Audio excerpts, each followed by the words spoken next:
이게 뭐냐? 그것은 하나님을 영화롭게 하는 것이고 영원토록 그를 즐거워하는 것이다. 그래서 인간의 기본적인 삶의 원리와 목표를 가르친 것이다. 그래서 제1문에서는요, 제1문에서 우리가 지난주에 공부한 것이 뭐냐면, 사람의 제1 되는 것이 제1문은 사람의, 그러니까 인간의 삶의 목적, 그리고 목표가 무엇이냐? 그것은 고린도전서 10장 31, 32, 33 평생에 기억해야 됩니다. 하나님을 영화롭게 하는 것이다. 무엇을 하든지, 먹든지 마시든지 무엇을 하든지 그 뒤에가 중요해요. 다 먹든지 마시든지 무엇을 하든지 다 하나님의 영광을 위해서 하라. 우리가 살아가는 목적과 목표는 하나님의 영광입니다. 예수님께서 기도를 가르쳐 주시고 구원받은 성도의 삶을 가르치시면서 마태복음 6장에 보면 너희는 먼저 그의 나라와 의 그랬어요. 그러니까 하나님의 영광, 먹든지 마시든지 무엇을 하든지, 그 다음에 너희가 먼저 그의 나라와 그의 의, 나라는 우리나라를 말하는 게 아닙니다. 하나님의 나라. 의가 뭐예요? 하나님 기뻐하시는 거. 그러니까 이 두 절에 다 들어있어요. 우리가 이 땅에 왜 사나, 우리가 먹든지 마시든지 무엇을 하든지 다 하나님의 영광을 위해서 해야 되는 거예요. 그리고 우리가 무슨 일을 하든지 그거를 우리가 보통 삶의 우선순위라 그래요. 삶의 우선순위, first priority라고 그러는데, 삶의 우선순위가 뭐냐? 하나님의 영광이에요. 하나님의 영광. 마태복음 6장 33절에서는 하나님의 나라, 하나님의 나라와 하나님의 영광이 우리의 삶의 우선순위입니다. 최우선순위. 그래서 first priority라고 그래요. 교회도 존재의 목적이 뭐예요? 하나님의 영광입니다. 그리고 하나님의 나라를 확장하는 거예요. 우리가 사업을 해도 하나님의 영광, 하나님 나라 확장. 우리가 공부를 해도 하나님의 영광, 하나님 나라 확장. 결혼을 해도 하나님의 영광, 하나님 나라 확장.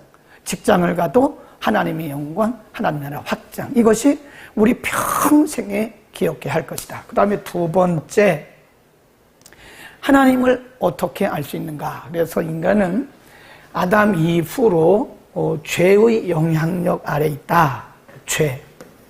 죄를 한자로 이렇게 씁니다.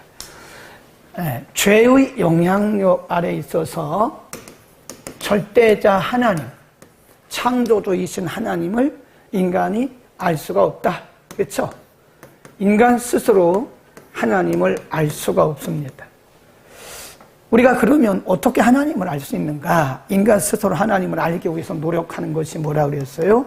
종교, 또 철학과 같은 학문, 인간의 경험, 이상한 미신, 이런 것들이 있는데, 이런 것은 결코 우리가 죄의 영향력 아래 있기 때문에 하나님을 알 수가 없습니다.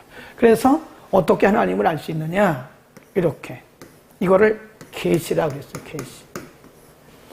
하나님을 알 수 있는 방법은 하나님께서 하나님 자신을 이렇게 드러내 보이시는 거예요. 그래서 revelation, reveal이란 말은 드러내다. 아포칼립시스 그러죠. 이거를 여러분 그냥 보시기만 하면 됩니다. 아포칼립시스라고 그러는데, 이 말은 뭐뭐로부터, 아포는 from 그런 뜻이에요. 칼립소, 이 말은 이게 드러내다 그런데, 하나님께서 감춰놓으신 비밀, 이것을 드러내는 그것이 계시입니다. 그래서 하나님의 계시를 통해서만 인간은 하나님을 알 수 있다. 그래서 우리 기독교를 뭐라 그러냐? 계시 의존적이라 그래요. 어제 저녁에도 제가 말씀드렸잖아요. 우리는 하나님 의존적 존재입니다. 하나님이 인간의 생사화복을 다 주관하고 계시기 때문에 인간 스스로 할 수 있는 것은 아무것도 없어요. 하나님이 주시는 것만큼 갖게 되는 것이고, 하나님이 보여주시는 것만큼 볼 수 있는 것이고, 하나님이 알게 하시는 것만큼 알 수 있는 거예요. 우리의 노력으로 할 수 있는 것은 아무것도 없습니다. 다 우리는 죄의 영향력 아래 있기 때문에 죄의 영향력에서 더 이상 나갈 수가 없는 거예요. 하나님의 계시를 통해서만 그분을 알 수 있는 것이다. 그래서 이 계시에는 크게 두 가지 종류가 있다 그랬습니다. 하나는 특별 계시다, Special Revelation 그랬어요. 그러면 두 번째가 일반 계시가 있다, General Revelation. 그래서 이 특별 계시에는 뭐가 있느냐? 성경, 그 다음에 예수님, 그 다음에 천사. 가장 정확한 계시는 성경이죠. 그리고 가장 정확한 계시는 예수님이죠. 물론 여기에 이제 천사라든지 환상도 들어갈 수 있습니다. 이것들은 다 제한된 것이다. 그 다음에 일반 계시는 로마서 1장 19절 이하의 말씀을 통해서 하나님을 알만한 것이 모든 피조물에 다 드러났다 그랬어요. 그래서 우리 일반 계시는 뭐가 있느냐? 이 자연 계시라 그래요. 자연 계시. 일반 계시를 자연 계시입니다. 그러니까 이 자연을 통해서 우리는 하나님의 존재를 알 수 있어요. 그러나 구원은 못 받습니다.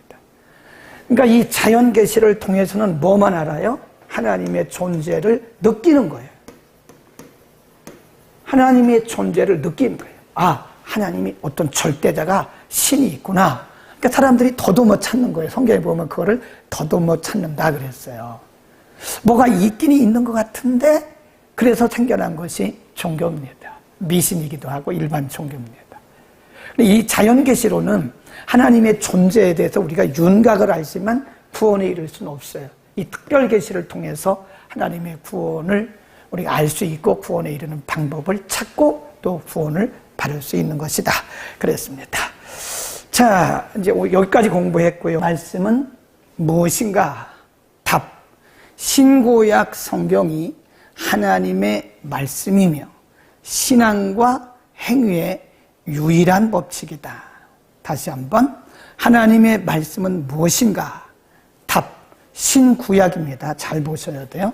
신구약 성경이 하나님의 말씀이며 신앙과 행위의 유일한 법칙이다. 그러면 하나님의 말씀이 무엇이냐? 신구약 성경이라고 하는 이 부분을 잘 보셔야 됩니다. 하나님의 말씀이 무엇이냐? 이렇게 물어봤고요. 답이 뭐냐면 신구약이라는 말을 썼어요. 신구약 성경이며 우리의 삶의 유일한 기준이다 그랬습니다. 신구약 성경. 이거를 지울게요. 이거를 왜 우리가 사실은 우리가 그 웨스트민스터 신앙 고백서를 기본으로 한 대요리문답에 보면 이렇게밖에 안 나와 있어요. 그냥 질문, 하나님의 말씀은 무엇이냐? 답, 신구약 성경 이렇게 나가지 거기에 설명이 없습니다. 그것은 이제 학자들이 가르치는 거예요. 저같이 이렇게 이제 목회자들이 연구해서 그거를 가지고 첨부해서 가르치는 겁니다. 그러니까 어떤 분이 목사님 교재해달라고 그러는데 교재 없어요. 이거밖에 없어요. 답, 문답 이거밖에 없습니다. 이 자세한 설명은 여러분이 시중에 가시면 웨스트민스터 대요리문답 해설집이 있는데 거기도 이렇게는 잘 안 나와 있을 거예요. 그냥 워낙 방대하게 196문을 다 하려면 이만큼 되잖아요. 그러니까 한 권에 그냥 간단하게 설명했죠. 우리처럼 이렇게 하지 않는다. 우리는 긴 시간을 들여서 설명을 종합적으로 하고 있기 때문에 여기서 공부하시면 충분하다 그런 생각을 합니다. 자, 성경이 무엇이냐 이렇게 말할 때 분명히 제3문의 답에 신구약 성경 이런 말씀을 썼어요. 그래서 성경의 가장 중심은 예수 그리스도입니다. 그래서 구약은 예수님께서 앞으로 오실 것이다. 구약은 그래서 메시아의 예언입니다. 예언. 그래서 구약은 예언이라고 그래요. 예언. 창세기도 예수님 얘기예요. 아담도 예수님 얘기고 다 예수님 얘기입니다. 창세기를 볼 때 예수님의 관점으로 보면 창세기가 쫙 풀어져요. 이삭도 예수님을 상징하는 거예요. 아브라함도 예수님을 상징하는 겁니다. 그러니까 이삭 속에 예수님이 들어있고 아브라함 속에 예수님이 들어있고 요셉도 예수님이 들어있는 거예요. 그러니까 요셉만 보고 요셉만 말하면 성경을 더 깊이 모르는 거다 이렇게 보면 돼요. 어쨌든 구약의 39권이 모두 다 뭘 말씀하느냐? 앞으로 메시아가 오신다. 그래서 이렇게 메시아가 올 것을 이렇게 바라보는 거예요. 이렇게 바라보면서 기록된 게 구약입니다. 그 다음에 그 이후에 기록된 것을 우리가 신약이라고 그러는데 여기는 물론 27권이죠. 이것은 여기서 예언되어진 예수님이 그 약속대로 오셨어요. 그래서 메시아의 오심과 메시아, 예수님 얘기예요. 예수님. 그래서 이거를 이 예언에 대한 성취다. 성취입니다. 이 성경이 기록된 기간을 보면 대개 창세기, 성경 가운데 가장 먼저 기록된 성경이 창세기하고 욥기입니다. 욥기.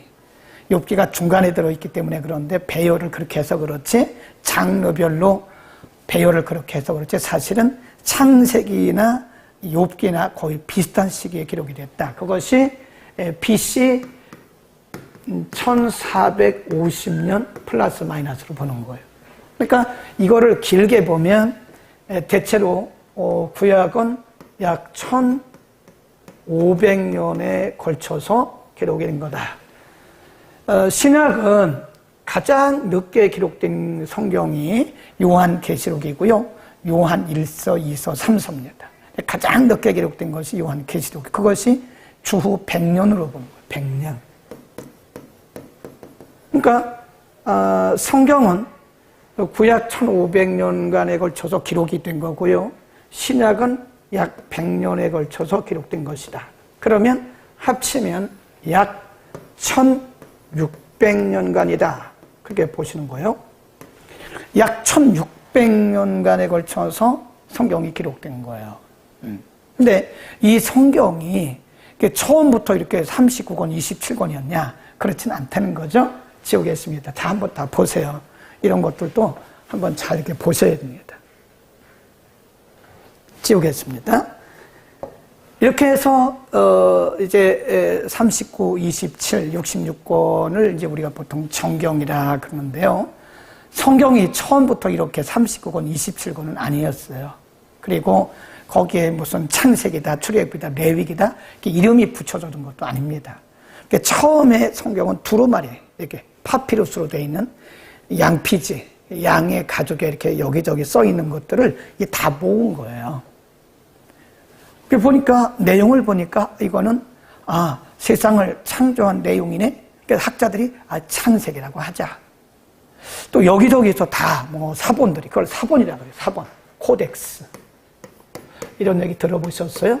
이거는 사실 신학 대학원에서 공부하는 겁니다. 사본, 코덱스라고 그래요.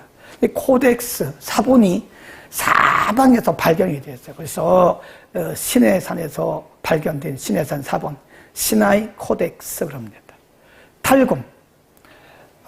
이제 그 사람들이 그 굴 속에서 또 발견했어요. 그런 사본. 사방에서 발견된 사본들을 이렇게 다 모았어요. 그것이 처음에는 이런 두루마리 형태, 양피지, 돌, 숯, 이런 데 기록된 것들을 다 모아가지고 나중에 이제 종이가 개발이 되잖아요. 산업혁명이 이루어지면서 종이가 개발이 돼, 발명이 되고 개발되잖아요. 그때 종이 형태로 그 책장 형태의 책이 나온 것은 17세기예요. 오래되지가 않았습니다. 물론 그 이전에도 있긴 했죠. 산업혁명 이후에 종이가 개발이 되면서 이제 종이 책장 형태의 책들이 많이 있어. 우리나라에도 사실은 1950년대 초반에서는요, 이렇게 66권이 다 기록된 성경이 없었어요. 선교사들이 가져와가지고 마테오, 루가 막 이래가지고 쪽복음, 저 옛날에 시골에서 보니까 쪽복음밖에 없었어요. 이런 완성된 성경은 1951년, 52년, 53년에 대한성서공회가 세워지면서 만들어진 거다 하는 겁니다. 그 이전에는 이런 그 두루마리나 아니면 이런 돌이라든지 양피지에 기록된 것이었다. 그리고 여기저기 막 이렇게 흩어진 것을 모아가지고 그거를 사본인데 그거를 모아가지고 하나의 성경으로 만들었다. 그걸 이제 집성한다 그러나요? 다 이렇게 하나로 만드는 거예요. 그리고 나중에 책 이름도 넣고 그 다음에 장, 절 이런 것들도 사실은 다 이렇게 구분해 놓은 지가 그렇게 오래되지는 않았습니다. 그래서 사본이라고 했잖아요. 사방에서 모아진 사본들이 많은데 그것들을 다 모아서 하나의 이제 정경이라는 거를 만들었어요. 이것이 이제 우리가 그 교회사를 보면 얌리아 회의라든지 이런 회의에서 그때 당시 학자들이 모여가지고 이제 다 연구를 했어요. 참 감사하죠. 학자들이 이제 그때 성령께서 이제 감동했다고 저는 보는 건데, 그때 선언을 하기를 많은 사본들이 있었지만 우리는 구약 39,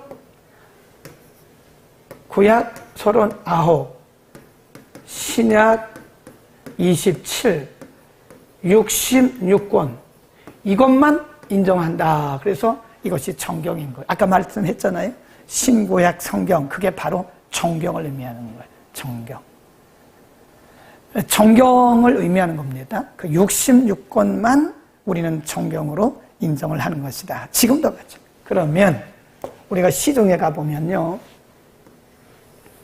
아까 이제 그 말씀드렸잖아요. 예수님이 출생한 시대, 구약, 신약. 예수님께서 출생하시기 전 400년간의 기간이 있었어요. 예수님 출생하시기 전 400년간의 기간이 있었습니다.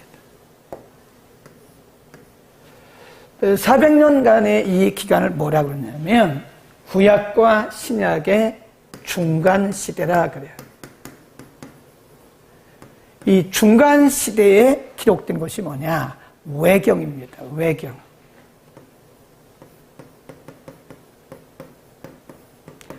이거를 우리가 왜 외경이란 말을 쓰냐면 이게 외자가 바깥 외자 아닙니까? 바깥 외자. 그러니까 정경 밖에 있는 역사서다. 그럽니다. 우리가 개신교에서 쓰는 성경은 66권 외에는 없습니다. 구약 39, 신약 27. 그런데 구교에서, 천주교에서 쓰는 번역이 있어요. 그게 뭐냐? 공동 번역입니다. 공동 번역을 보면요, 우리는 그냥 구약과 신약 외에는 없잖아요. 구약, 신약 이렇게 되어 있잖아요. 그런데 여기에 공동 번역에는 외경이라는 게 있어요. 우리 개신교 이걸 인정하지 않는다는 거예요. 정경. 66권 외에는 성경으로 인정을 하지 않습니다. 그래서 이 정경에 보면 뭐 예수님께서 태어나시기 전의 이야기, 또 마리아의 이야기. 성경에는 우리 복음서에 보면요, 예수님의 그 공생의 사생애를 설명을 하면서 12살까지, 그리고 12살부터 예수님께서 공생애를 시작하는 30살까지, 이때는 아무것도 없어요. 침묵하고 있어요. 근데 외경에는 역사적으로 기록이 돼 있다고요. 그러니까 이거는 우리는 인정할 필요도 없고 그걸 볼 필요도 없는 거다. 그래서 66권 외에는 우리가 인정을 하지 않습니다. 66권을 정경이라 합니다. 근데 이것은 역사입니다. 그냥 단순히 하나의 역사이지 이것은 성경이 아니다. 그래서 우리가 이거를 뭐라 그러냐? 외경을 다른 말로 말하면, 여러 번 성경 설명을 했는데 여러분 그걸 기억을 하시는지 모르겠지만, 위경 그래요. 위경. 이 말은 이 위자가 거짓 위자입니다. 위선자, 위조, 수표 그러잖아요. 거짓 위자예요. 그래서 우리는 외경을 위경이라 말하고 66권 외에는 인정을 하지 않는다. 이해하시겠죠? 꼭 기억을 하셔야 됩니다. 자, 그 다음에 보겠습니다. 신구약 성경이 하나님의 유일한 말씀이고 신앙과 행위의 유일한 법칙이다. 우리 보겠습니다. 디모데후서 3장 16절을 봅니다. 디모데후서 3장 16절. 거기 보면 디모데후서 3장 16절에 뭐라고 말씀했어요? 다 펴보세요. 디모데후서 3장 16절 시작. 모든 성경은 하나님의 감동으로 된 것으로 그랬어요. 모든 성경은, 여기서 모든 성경이란 말은 1189장 전체를 의미하는, 네, 이 절수로 따지면요 33,000절 된다 그래요. 창세기 1장 1절부터 요한계시록 22장 마지막 절까지 한 절도 빠짐없이 1189장 그리고 33,000절 이 모두가 다 뭐예요? 단어 하나 이르기까지 성령의 감동으로 되었다. 아멘. 이거 믿어야 돼요. 현대신학자들 중에 성경 중에 하나님의 말씀이 아닌 것도 있다 이런 말을 하는 사람이 있어요. 네, 그 이단이죠. 그 사입이죠. 성경을 안 믿으면 무조건 이단입니다. 성경에서 빼거나 더하면 안 돼요. 절대 안 됩니다. 요한계시록 22장에 보면 이 계시 외에 더하거나 빼는 사람은 성경에 기록된 그 진노보다 더 큰 진노를 받는다 그랬어요. 하나님의 말씀을 바로 알고 바로 가르치고 바로 믿어야 됩니다. 중요한 거예요.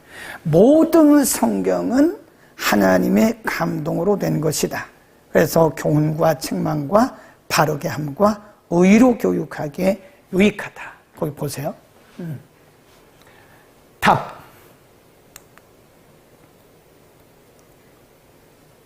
유일한 법칙이다. 신앙과 행위의 유일한 법칙이다. 그랬어요. 그 다음에 또 하나 볼까요? 베드로 후서 1장 21절입니다. 베드로 후서 1장 여기 있죠. 베드로 후서 1장 20절 21절 한번 읽겠습니다. 먼저 알 것은 경이란 말은 성경 그 말이에요. 성경의 모든 예언은 사사로이 풀 것이 아니다. 거기다 줄거놓으세요. 사사로이 푸는 것은 이단이고요. 그건 사탄의 역사예요. 성경을 사사로이 풀면 안 됩니다. 성경은 귀에 걸면 귀걸이고 코에 걸면 코걸이입니다. 내 마음대로 풀어고 하면 안 돼요. 가끔 이렇게 유튜브를 통해서 이렇게 성경을 해석하는 것을 봐요, 제가. 저도 가끔 유튜브를 통해서 다른 목사님들의 설교를 듣고 은혜를 받아요. 내 설교만 제일이다 그런 말을 하면 안 돼요. 하나님은 다양한 사람들을 통해서 말씀하시기 때문에 다른 분들의 설교를 통해서도 은혜를 받아야 됩니다. 근데 그 중에 많은 경우가요, 성경 해석이 얼토당토하네요. 네. 성경 해석이 얼토당토하네요. 성경 읽어놓고는 엉뚱한 얘기 하는 거예요. 큰일 났다. 야, 이래다가 이 유튜브에 다 이게 누구나 다 볼 수 있도록 오픈되어 있는데 이거 사람들이 보고 분별력이 없는 성도들이 이거 보고 이거 따라갔다가는 큰일 나겠다. 그런 생각을 해요. 사사로이 풀어서는 안 된다는 거예요. 내 마음대로 풀어서는 안 된다는 거예요. 내 경험으로 내 지혜로 풀어서는 안 됩니다. 큰일 납니다. 거기 보면 사사로이 풀 것이 아니니 예언은 언제든지 사람의 뜻으로 낸 것이 아니요 오직 성령의 감동하심을 입은 사람들이 하나님께 뭐예요? 받아서 말한 것이다. 그러니까 창세기부터 요한계시록까지 보면 하나님께서 가라사대 여호와께서 말씀하시되 주께서 그렇게 말씀하잖아요. 모세가 기록을 했지만 모세가 모세의 말이 아니에요. 그래서 어떤 분은 창세기의 기록자가 모세인데 저자라고 말하고 저자는 하나님이죠. 성경의 저자는 성령입니다. 우리가 성경의 저자를 사람으로 말하면 안 돼요. 베드로가 기록했지만 베드로는 기록자예요. 원 저자는 누구예요? 성령이죠. 그런 부분들도 우리가 가르치는 사람들은 잘 가르쳐야 되겠다. 하나님의 말씀이라는 사실이 나타나 있는가? 성경, 줄 보세요. 성경 자체가 말씀합니다. 성경 자체가 말씀해요. 성경 자체가 하나님의 말씀임은 다음과 같은 사실에 나타나 있다. 존엄성, 순수성, 그 다음에 전체 모든 부분들과 범위의 일치성이라고 그래요. 일치성. 있어서 죄인들로 하여금 회개케 하고 위로해 주시고 또 믿음이 성장하도록 육성하고 구원에 이르게 하는 빛과 능력에 나타나 있다. 그랬습니다. 존엄성, 순수성, 일치성, 이 굉장히 중요합니다. 예? 이 부분을 또 설명을 하겠습니다. 굉장히 중요하죠? 아까 설명을 하면서 구약이 기록된 기간입니다. 이게 약 1500년간이라 그랬어요. 신약은 약 100년간에 걸쳐서 성경이 기록됐어요. 합치니까 이게 1600년간입니다. 1600년간에 걸쳐서 성경이 기록됐는데요. 신기한 게 있어요. 물론 성령이 하신 거니까 신기하죠. 그러니까 예수님도 창세기를 인용하셨어요. 출애굽기를 인용하시고 이사야서도 인용하셨어요.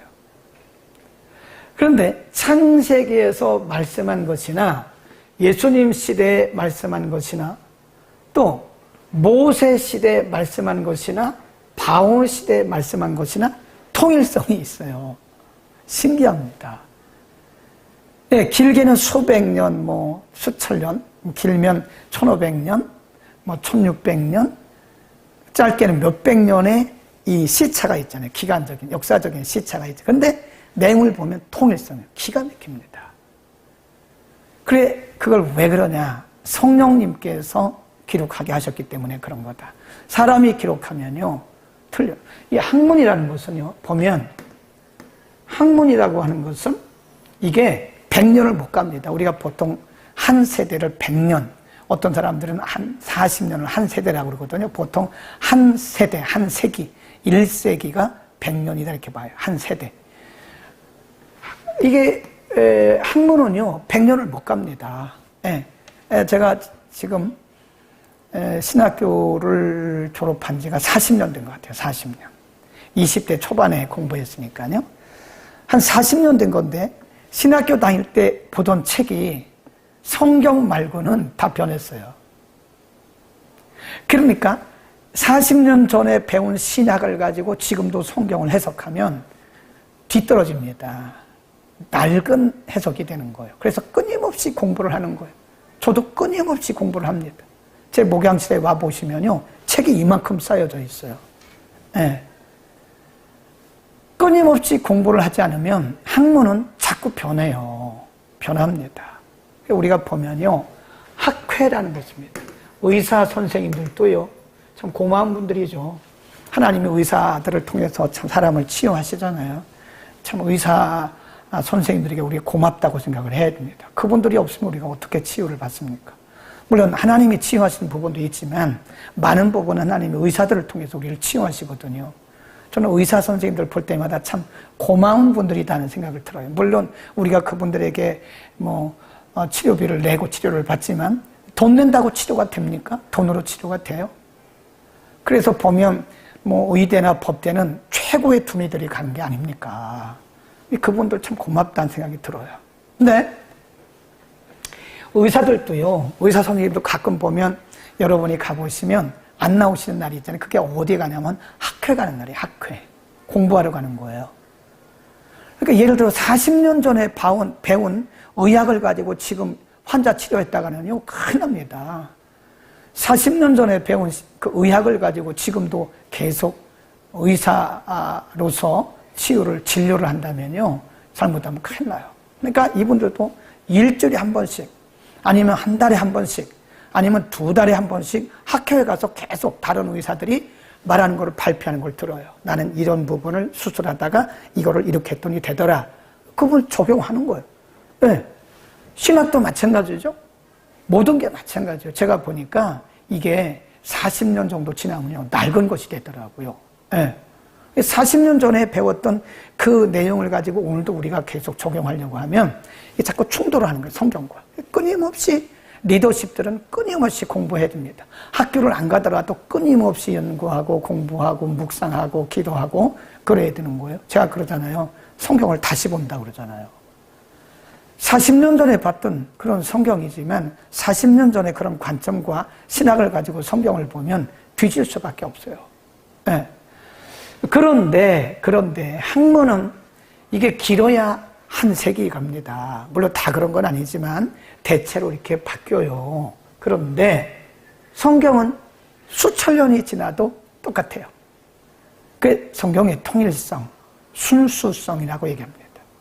성경은 순수하고 또 통일성이 있는 것이다. 그러니까 성경이 하나님의 말씀이다. 자, 우리 한번 찾아볼까요? 그래서 이 말씀이 주어진 의미와 목적이 뭐냐? 요한복음 20장 30절 31절입니다. 요한복음 20장 29절 30절 30절 31절 두 절만 봅시다. 찾아보세요. 요한복음 20장 30절 31절 지금 사도 요한이 성경 기록에 대해서 얘기를 하면서요, 예수님의 공생애가 3년에서 3년 6개월이거든요. 이렇게 말해요. 30절. 예수께서 제자들 앞에서 이 책에 기록되지 아니한 다른 표적도 많이 행하셨으나 오직 이것을 기록하면 너희로 예수께서 하나님의 아들 그리스도이심을 믿게 하려 함이요, 너희로 믿고 그 이름을 힘입어 생명, 구원을 얻게 하려 함이라. 그러니까 성경이 주어진 것은 예수 그리스도이심을 믿게 하고, 그리고 구원을 받아서 생명을 얻게 하려 함이라.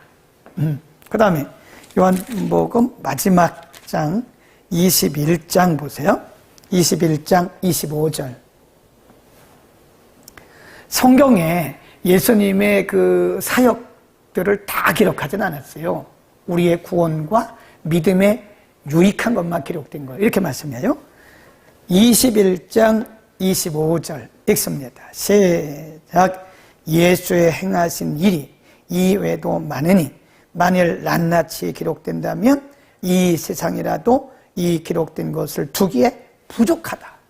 3년 동안 예수님께서 행하신 기적들을 다 기록한다면, 책에 기록한다면 그 책을 이 세상에 쌓기도 힘들다 그 말이에요. 그런데 꼭 필요한 것만, 우리에게 꼭 필요한 것만 성경이 기록했다. 마찬가지예요. 그러니까 성경은 전체가 다 우리의 구원과 그리고 영생을 얻기에 필요한 것들만 기록한 것입니다. 우리의 신앙생활에 필요한 것만 기록. 그러니까 성경에 없는 것을 알려고 하지 마세요. 어떤 분들은 성경에 없는 것을 자꾸 알려고 연구하는데 그건 쓸데없는 일이에요. 성경이 말한 것만 알아도 우리가 충분합니다. 충분해요. 그래서 존 칼빈이라고 하는 신학자는 이렇게 말했어요. 성경이 가는 데까지 가고 성경이 서는 데서 서라. 그걸 성경이 말씀하지 않은 것을 자꾸 이거 왜 그러냐, 또 이런 거 또 다른 거 있냐 알려고 할 필요 없어요. 66권만 해도 넉넉합니다. 넉넉해요. 넉넉합니다. 66권만 해도 넉넉합니다. 우리가 잘 몰라서 그렇지 차고 넘쳐요. 넘쳐. 창세기부터 출애굽기 그리고 다 요한계시록까지 우리의 구원과 우리의 삶과 영생을 얻기에 필요한 모든 것들이 다 들어있어요. 그러니까 성경이 너무 싱겁다. 다른 거를 좀 배우고 싶다. 인문학을 배우고 싶다. 공부하세요. 그런데 그것들은 사실 우리의 구원과는 상관이 없는 거예요. 성경으로 충분하다. 거기다 써놓으세요. 그래서 성경에는 순수성, 그 다음에 통일성, 또 이걸 뭐라고 얘기하냐면 충분성이라 합니다. 순수성, 통일성, 충분성이 있다. 성경으로 충분히 우리는 하나님을 알 수 있고 예수님을 알 수 있고 예수를 믿는 방법 그리고 예수 믿는 믿음, 영생을 이룰 수가 있는 것이다 하는 것입니다. 아멘. 자, 그 다음 무엇을 가르치느냐? 주로입니다. 주로. 다양한 것들을 모든 것을 가르치는 백과사전이나 똑같죠. 백과사전. 그런데 주로 우리에게 가르치는 것이 무엇이냐? 성경은 주로 사람이 하나님께 대하여 어떻게 믿을 것과 하나님께서 요구하시는 의무가 무엇이냐? 그랬어요. 그러니까 성경이 무엇입니까? 라고 이렇게 물어보면 물론 다양하죠. 많은 것들을 말씀하죠. 그런데 성경은 하나님이 누구신가? 하나님이 누구신가? 하나님을 아는 지식을 가르치세요. 우리가 하나님을 모르고 어떻게 하나님을 섬깁니까? 그럼 잘못하면 미신 섬겨요. 가끔 기독교인들 중에 하나님을 모르고 성경을 제대로 모르고 열심내더라고요. 그건 미신이죠. 미신 섬기는 사람들이 우리보다 훨씬 더 열심히 있습니다. 열심히 곧 믿음이다. 믿음이 곧 열심이다. 이렇게 말하는 것은 맞을 수도 있고 안 맞을 수도 있는 거예요. 그러니까 우리가 하나님을 잘 알고 믿으면 얼마나 좋아요. 그렇죠? 우리가 서울을 가는 방법을 알고 가보세요. 아주 간단하게 쉽게 가요. 근데 서울 가는 방법을 잘 몰라. 그러니까 저 온양으로 갔다가 수원으로 갔다가 또 저 어디죠? 안중으로 갔다가 그냥 왔다 갔다 하는 거예요. 원주로 갔다가 춘천으로 갔다가 저 홍천으로 갔다가 나중에 보니까 빙빙 도는 거예요. 왜 그렇죠? 몰라서 그래요. 그러나 서울 가는 길을 잘 아는 사람은 아주 쉽게 옵니다.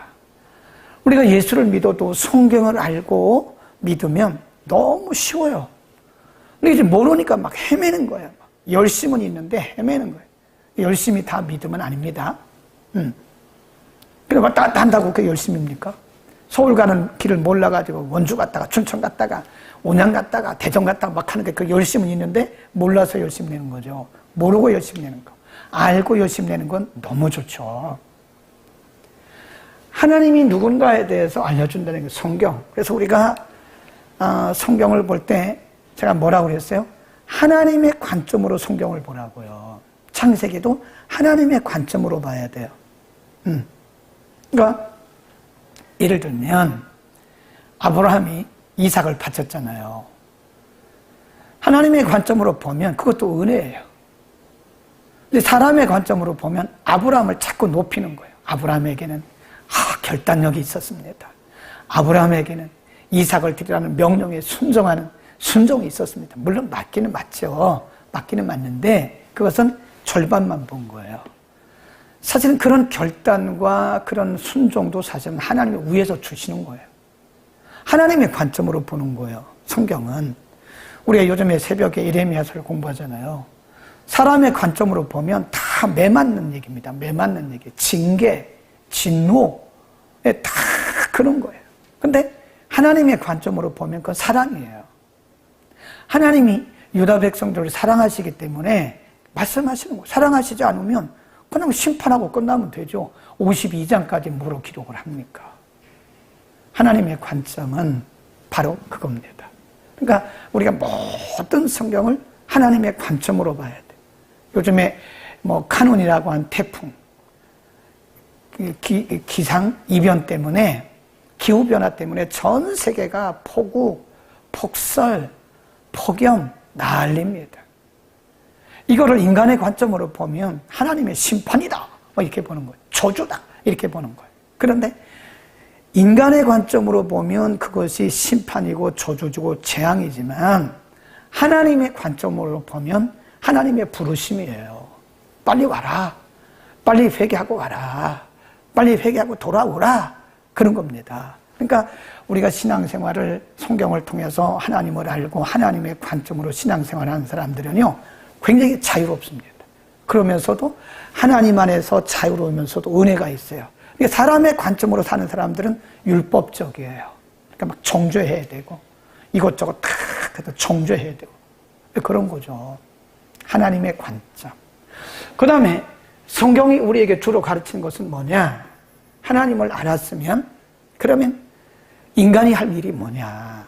하나님의 요구. 하나님의 요구. 이걸 뭐라 그랬어요? 의무.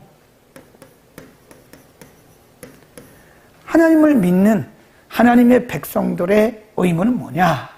은혜 받은 사람들의 의무는 뭐냐? 이걸 가르친 것이 성경이라는 거예요. 그러니까 우리가 성경을 보면 항상 양면이 다 있어요. 하나님에 대한 것, 믿음에 대한 것, 또 다른 면에 있어서는 우리의 의무가 뭐냐? 은혜 받은 자의 의무가 뭐냐? 구원받은 하나님의 백성들의 의무가 뭐냐? 이거 가르친다. 그 다음 용문. 성경은 하나님을 어떻게 알리고 있는가? 성경은 하나님의 속성, 하나님의 위격, 하나님의 명령 및 명령의 시행에 대해서 알게 하고 있다. 하나님의 속성, 성품, 그 다음에 하나님이 말씀하신 명령이 무엇이고 우리가 어떻게 그것을 시행해야 되느냐. 이제 크게 말하면 세 개겠죠. 하나님이 누구신가? 그래서 제6문, 문 6. 성경은 하나님에 대해서 무엇을 말씀하는가? 무엇을 가르치는가? 크게 말하면 세 가지라고 그랬죠. 하나님은 어떤 분이시냐? 하나님의 속성. 그걸 이제 말하면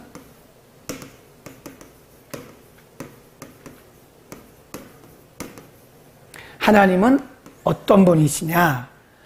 하나님이 어떤 분이신가를 우리가 알 수 있어요. 성경을 통해서 하나님의 속성, 그걸 다르게 말하면 성품, nature, attributes 이렇게 얘기합니다. 하나님의 본질, 속성, 본질, 성품 이런 것들을 알 수 있어요. 본질, 본성.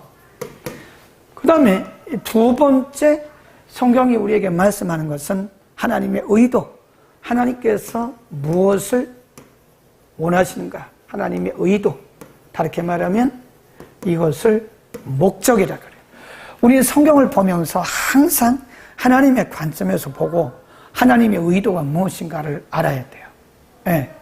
성경은 대부분 스토리로 되어 있잖아요. 아브라함의 스토리, 모세의 스토리, 야곱의 스토리, 이사야의 스토리. 근데 그게 다 뭐냐면 이 사람들의 생애를 통해서 하나님의 의도를 가르치는 거예요. 그러니까 우리가 창세기는 뭐냐? 아브라함에 대한 이야기. 그렇게 말하지 말고 아브라함이 하나님을 만난 이야기. 하나님의 의도가 뭐냐? 그러니까 우리가 성경을 볼 때 하나님의 의도라고 하는 이런 안경을 끼고 보면요. 성경이 다르게 보여요. 하나님이 이 성경을 통해서 무엇을 말씀하고 있는가? 하나님의 의도를 깨달아야 돼요. 하나님이 무엇을 말씀하려고 하는가? 그 다음에 세 번째는 인간의 의무가 무엇이냐? 의무, 인간의 의무, 하나님의 명령. 하나님은 누구냐? 또 하나님은 어떤 목적을 갖고 계시느냐? 하나님께서 인간에게 명하신 것은 뭐냐? 하나님의 명령이 무엇이냐? 이걸 가르치는 게 성경이다. 그래서 육문까지는 성경과 하나님에 대한 말씀, 주로 성경에 대해서 말씀했고요. 이제 7문부터는 하나님에 대해서 또 가르칩니다. 하나님의 속성. 제가 하나님의 속성 얘기했잖아요. 그 하나님의 속성이 여러 가지예요. 하나님만 갖고 계시는 비공유적 속성, 하나님께서 우리에게 나눠주신 공유적 속성, 이런 속성들이 있다는 거예요. 그런 부분들은 다음 문에서 공부하겠습니다. 조금 어렵기는 하지만 어떻게 재미있었나요? 재미있었어요? 예. 재미도 있어야죠. 배워가는 재미. 그러니까 성경은 우리에게 주어진 최고의 선물인데, 이런 상식적이고 기본적이고 체계적이고 신학적인 이런 공부를 하면 성경이 풀어져요. 성경이 풀어지고 우리의 신앙생활도 틀이 딱 잡힙니다. 근데 이런 기본 상식이 없으면 우리가 헤매는 거죠. 헤매는 거죠. 서울을 빨리 갈 수 있는데 모르고 막 여기 갔다 저기 갔다 저기 갔다 여기 갔다 하루 종일 헤매고 서울도 못 가고. 근데 서울 가는 길을 알면 2시간이면 가요. 네, 1시간도 안 걸려요. 그러니까 신앙생활을 하되 모르고 신앙생활을 하면 열심만 내고 결과도 없고, 알고 신앙생활을 하면 쉽게 하면서도 열매가 많더라. 아멘. 오늘 여기까지 하겠습니다. 감사합니다. 예, 남희석 전도사님, 배경 지식이 깊어집니다. 또 우리 양태석 집사님, 신앙의 기본을 탄탄하게 다지는 시간이었습니다. 박우근 권사님, 수고 많으셨습니다. 정훈자 집사님, 성경이면 충분합니다. 감사합니다. 우리 기도하고 마치겠습니다.